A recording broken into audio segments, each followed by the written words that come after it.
ಎಲ್ಲರಿಗೂ ನಮಸ್ಕಾರ. ಸಂಸಿತಾ ರಾಜ್ ಯೂಟ್ಯೂಬ್ ಚಾನಲ್ಗೆ ಸ್ವಾಗತ ಸುಸ್ವಾಗತ. ನಾವಿವತ್ತು ಹಂಪಿಯಿಂದ 6 ಕಿಲೋಮೀಟರ್ ದೂರದಲ್ಲಿದ್ದು ಕಮಲಾಪುರದಿಂದ 800 ಮೀಟರ್ ದೂರದಲ್ಲಿರುವ ಮಾಲ್ಯವಂತ ರಘುನಾಥ ಬೆಟ್ಟವನ್ನು ನೋಡೋಣ ಬನ್ನಿ. ಈ ಬೆಟ್ಟದ ವಿಶೇಷತೆ ಏನೆಂದರೆ, ತ್ರೇತಾಯುಗದ ರಾಮಾಯಣ ಕಾಲದಲ್ಲಿ ವನವಾಸ ಕಳೆಯಲು ರಾಮ ಲಕ್ಷ್ಮಣ ಸೀತೆಯರು ಪಂಚವಟಿಯ ಅರಣ್ಯದಲ್ಲಿರುವಾಗ ಮೋಸದಿಂದ ರಾವಣಾಸುರ ಸೀತಾಮಾತೆಯನ್ನು ಅಪಹರಿಸಿ ಲಂಕೆಗೆ ಕೊಂಡೊಯ್ಯುತ್ತಾನೆ. ಶ್ರೀರಾಮಚಂದ್ರನು ಸೀತಾಮಾತೆಯನ್ನು ಹುಡುಕುತ್ತಾ ಬರುವಾಗ ದಾರಿಯಲ್ಲಿ ದೊರೆತ ಜಟಾಯು ಪಕ್ಷಿಯು ರಾವಣಾಸುರ ದಕ್ಷಿಣ ದಿಕ್ಕಿನ ಕಡೆ ಪಯಣಿಸಿದ್ದಾನೆ ಎಂದು ಸುಳಿವನ್ನು ನೀಡುತ್ತದೆ. ಆಗ ರಾಮ ಲಕ್ಷ್ಮಣರು ಹಂಪೆಗೆ ಬರುತ್ತಾರೆ. ನಮ್ಮ ಹಂಪೆಯು ಆಗಿನ ಕಿಷ್ಕಿಂಧೆ ಆಗಿದ್ದ ಕಾರಣ ಆಂಜನೇಯ ಹಾಗೂ ಸುಗ್ರೀವ ಸೇವೆಯು ಕೂಡ ಪ್ರಭು ಶ್ರೀರಾಮನಿಗೆ ದೊರಕುತ್ತದೆ. ಇನ್ನೇನು ಸೀತಾಮಾತೆ ಅನ್ವೇಷಣಾ ಕಾರ್ಯಕ್ಕೆ ಸುಗ್ರೀವನ ನೆರವಿನಿಂದ ತೆರಳಬೇಕು ಅನ್ನುವಷ್ಟರಲ್ಲಿ ಮುಂಗಾರು ಮಳೆಯು ಪ್ರಾರಂಭವಾಗುತ್ತದೆ. ಮಳೆಗಾಲದಲ್ಲಿ ಪ್ರಯಾಣ ಹಿತಕರವಲ್ಲವೆಂದು ಮಳೆಗಾಲ ಮುಗಿಯುವವರೆಗೂ ಪ್ರಭು ಶ್ರೀರಾಮಚಂದ್ರ ಮತ್ತು ಲಕ್ಷ್ಮಣ ಒಂದು ಬೆಟ್ಟವನ್ನು ಆಯ್ಕೆ ಮಾಡಿಕೊಂಡು ಮಳೆಗಾಲ ಮುಗಿಯುವವರೆಗೂ, ಅಂದರೆ ಸುಮಾರು 4 ತಿಂಗಳು ಕಾಲ ಅಲ್ಲೇ ಇರುತ್ತಾರೆ. ಆ ಸಂದರ್ಭದಲ್ಲಿ ಚಾತುರ್ಮಾಸ ವ್ರತವೊಂದು ಆಚರಿಸುತ್ತಾರೆ. ಪ್ರಭು ಶ್ರೀರಾಮಚಂದ್ರ ಲಕ್ಷ್ಮಣ ಸಹೋದರರು 4 ತಿಂಗಳ ಕಾಲ ಇಲ್ಲೇ ವಾಸಿಸುತ್ತಾರೆ. ವಿಶೇಷವಾಗಿ ಪ್ರಭು ಶ್ರೀರಾಮಚಂದ್ರರು ಸೀತಾ ಅನ್ವೇಷಣೆ ಸಂದರ್ಭದಲ್ಲಿ ಬೇರೆ ಯಾವುದೇ ಸ್ಥಳದಲ್ಲಿ ಸಹ ಇಷ್ಟು ಸುದೀರ್ಘ ಕಾಲ ಇರುವುದಿಲ್ಲ. ಸೀತಾಮಾತೆ ಅನ್ವೇಷಣದಲ್ಲಿ ಆಂಜನೇಯನ ಬಳಿ ಮುದ್ರ ಉಂಗುರವನ್ನು ನೀಡಿ ಸೀತಾದೇವಿಯ ಬಳಿ ಕಳಿಸುತ್ತಾರೆ. ಆ ಕಳಿಸುವ ಸ್ಥಳವೂ ಕೂಡ ಇದೇ ಮಾಲ್ಯವಂತ ಬೆಟ್ಟ.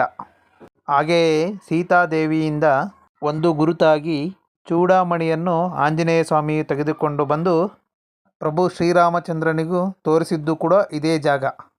ಚಾತುರ್ಮಾಸ ವ್ರತವನ್ನು ಆಚರಣೆ ಮಾಡುವಾಗ ಹಂಪಿಯ ವಿರೂಪಾಕ್ಷ ಸ್ವಾಮಿಯನ್ನು ಪ್ರತಿನಿತ್ಯ ಆರಾಧಿಸಲು ಕಷ್ಟವಾಗುತ್ತದೆ ಎಂದು ಪ್ರಭು ಶ್ರೀರಾಮಚಂದ್ರರೇ ಇಲ್ಲಿ ಶಿವ ದೇವಾಲಯವನ್ನು ನಿರ್ಮಿಸುತ್ತಾರೆ.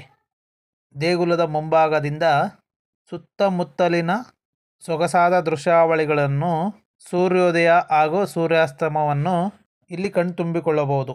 ದೇಗುಲದ ಪಕ್ಕ ಬಂಡೆ ಒಂದರಲ್ಲಿ ಸಾಲು ಸಾಲಾಗಿ ಶಿವಲಿಂಗನವನ್ನು ಕೆತ್ತನೆ ಮಾಡಿದ್ದಾರೆ. ಶಿವಲಿಂಗ ಪೂಜೆ ಮಾಡಲು ನೀರು ಇರದ ಕಾರಣ ಈ ದೊಡ್ಡ ಬೃಹತ್ತಾದ ಬಂಡೆಗೆ ಲಕ್ಷ್ಮಣನು ಬಾಣವನ್ನು ಬಿಡುತ್ತಾನೆ. ಆಗ ಈ ಜಾಗದಲ್ಲಿ ನೀರು ಉದ್ಭವವಾಗುತ್ತದೆ. ಅದರಿಂದ ಪ್ರತಿನಿತ್ಯ ಶಿವಲಿಂಗ ಪೂಜೆಯನ್ನು ಪ್ರಭು ಶ್ರೀರಾಮಚಂದ್ರನು ಮಾಡುತ್ತಾನೆ. ಈ ದೇವಾಲಯದಲ್ಲಿ 24 ತಾಸು ಅಖಂಡ ರಾಮಾಯಣ ಜಪ ಹಾಗೂ ಅಖಂಡ ತುಳಸಿ ರಾಮಾಯಣ ಪಾರಾಯಣ ಮಾಡಲಾಗುತ್ತದೆ.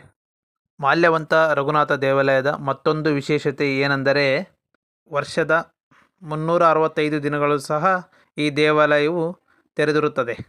ಉತ್ತರ ಭಾರತದ ಸಂತರು, ನಾಗಸಾಧುಗಳು ಹಾಗೂ 4 ಲಕ್ಷ ಭಕ್ತಾದಿಗಳು ಪ್ರತಿ ವರ್ಷ ಮಾಲ್ಯವಂತ ಬೆಟ್ಟವನ್ನು ವೀಕ್ಷಿಸಲು ಬರುತ್ತಾರೆ.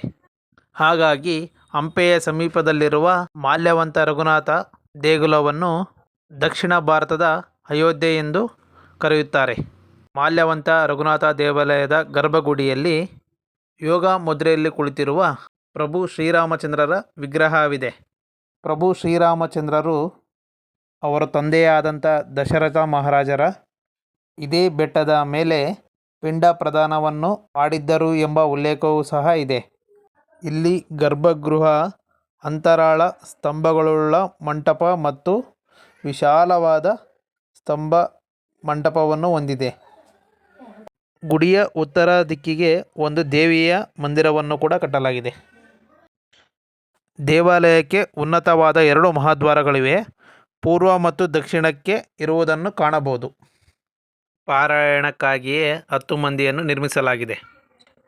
ಈ ವಿಡಿಯೋ ನಿಮಗೆ ಇಷ್ಟವಾದಲ್ಲಿ ಲೈಕ್ ಮಾಡಿ, ಶೇರ್ ಮಾಡಿ ಹಾಗೂ ಸಬ್ಸ್ಕ್ರೈಬ್ ಬಟನ್ ಒಂದು ಒತ್ತಿಬಿಡಿ.